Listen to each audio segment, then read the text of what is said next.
అందరికీ జేబీ. ప్రకాశం జిల్లా, ఉమ్మడి ప్రకాశం జిల్లా లేదా ఒంగోలు బాపట్ల పార్లమెంటు పరిధి సంబంధించి కొన్ని కొత్త విషయాలు, ఇది అఫీషియల్ కాదు, కొత్త విషయాలు సోషల్ మీడియా మాధ్యమాల్లో మనం చూస్తూ ఉన్నాం. అయితే దానికి సంబంధించింది ఒక వినూత్నమైనటువంటి వార్త నిన్నటి నుంచి నడుస్తూ ఉంది. అసలు దీని క్లారిటీ ఏంటి, ఎవరు అనే వ్యక్తులు కూడా మనం ఒకసారి పరిశీలిద్దాం. ఇక పార్లమెంటుకు సంబంధించి వైఎస్ఆర్సీపీలో ఒక కీలకమైనటువంటి నాయకుల్ని నియమించడానికి వైఎస్ఆర్సీపీ కొన్ని ప్లాన్లు అయితే బయటికి రిలీజ్ చేసిందనే మాటలు అయితే వినిపిస్తూ ఉన్నాయి. సో ఆ విషయాన్ని ఒకసారి మనం గమనిస్తే, మాజీ టీటీడీ చైర్మన్ వైవి సుబ్బారెడ్డి గారి తనయుడు విక్రాంత్ రెడ్డి గారిని ఒంగోలు పార్లమెంటు బరిలో నుంచి దించే విధంగా ప్లాన్ చేస్తున్నట్టుగా కూడా వైఎస్ఆర్సీపీ అనఫిషియల్గా ఈ ప్రకటన నడుస్తూ ఉంది.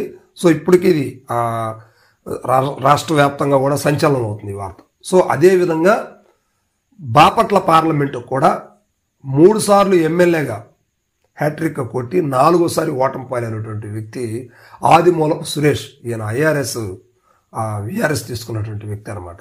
మంచి విద్యావేత్త. ఎర్రగొండపాలెం నుంచి ఒకసారి గెలిచారు, అదేవిధంగా సంతనూతలపాడు నుంచి గెలిచారు, మరలా ఎర్రగొండపాలెం నుంచి గెలిచారు. కొండేపి నుంచి పోటీ చేసి 2024లో దారుణంగా ఓటమి పాలయ్యారు. సో ఇప్పుడు ఆ వ్యక్తిని తీసుకెళ్ళి బాపట్ల పార్లమెంట్ నుంచి కంటెస్ట్ చేయాలనే విధంగా వైఎస్ఆర్సీపీ చాపకింద నీరులాగా అడుగులు వేస్తూ ఉంది. ఎందుకంటే ఇక్కడ అన్ని తెలిసినటువంటి వ్యక్తులు కావాలి. గతంలో కొత్త వ్యక్తుల్ని పెట్టి నానా రభసపడి వైఎస్ఆర్సీపీ దారుణంగా ఓటమి పాలైన పరిస్థితులు.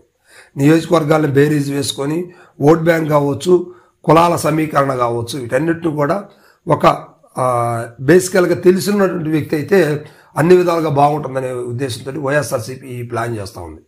సో అందుకే ఇప్పుడు ఆదిమూలపు సురేష్ గారిని బాపట్ల పార్లమెంట్ నుంచి దించే ఆలోచనలో వైఎస్ఆర్సీపీ అడుగులు వేస్తూ ఉంది. అదేవిధంగా ఒంగోలుకేమో వైవి సుబ్బారెడ్డి గారి కుమారుడు విక్రాంత్ రెడ్డి గారిని కంటెస్ట్ చేయించే విధంగా ప్లాన్ జరుగుతూ ఉంది. అయితే ఇవన్నీ కూడా అఫీషియల్ కాదు, అన్అఫీషియలే. కానీ దీనికి సంబంధించిన వార్తలు అయితే సోషల్ మాధ్యమాల్లో బాగా వినిపిస్తూ ఉన్నాయి.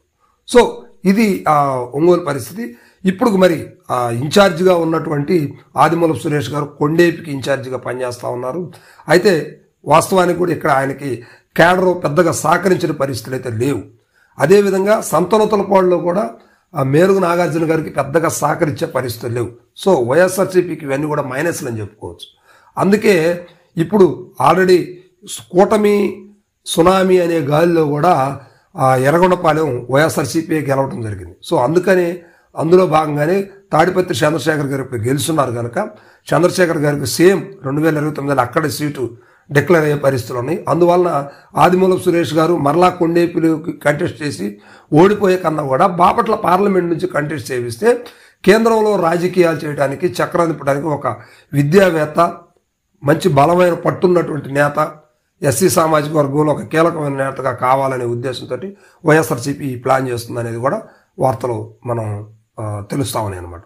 సో అదేవిధంగా మాజీ టీటీడీ చైర్మన్, ప్రస్తుత రాజ్యసభ సభ్యులు వైవి సుబ్బారెడ్డి గారి కుమారుడు కూడా ఒంగోలు సిట్టింగ్ ఎంపీగా ఉంటే పార్టీకి అండదండలుగా ఉంటాయి.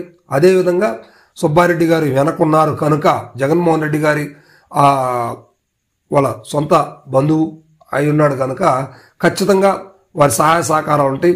పార్టీకి కూడా బలమైనటువంటి క్యాడర్ లభిస్తుంది, అందరూ కూడా యాక్సెప్ట్ చేస్తారు అనే ఆలోచనతో ఇప్పుడు వైఎస్ఆర్సీపీ అడుగులు వేస్తూ ఉంది. అయితే బాపట్ల, ఒంగోలు కూడా ఖచ్చితంగా వీళ్ళిద్దరిని నియమించే విధంగా ఇటీవల కొన్ని వార్తల్లో వస్తూ ఉన్నాయి. సో ఇది ఎంతవరకు నిజం అబద్ధం అనేది ఇంకా క్లారిటీ రాలేదు. కానీ మొత్తం మీద మాత్రం ఇదే పందాలో వైఎస్ఆర్సీపీ నడిస్తే ఖచ్చితంగా సక్సెస్ రేట్ను సాధించుకోవచ్చు అనేది నెటిజన్స్ మాట.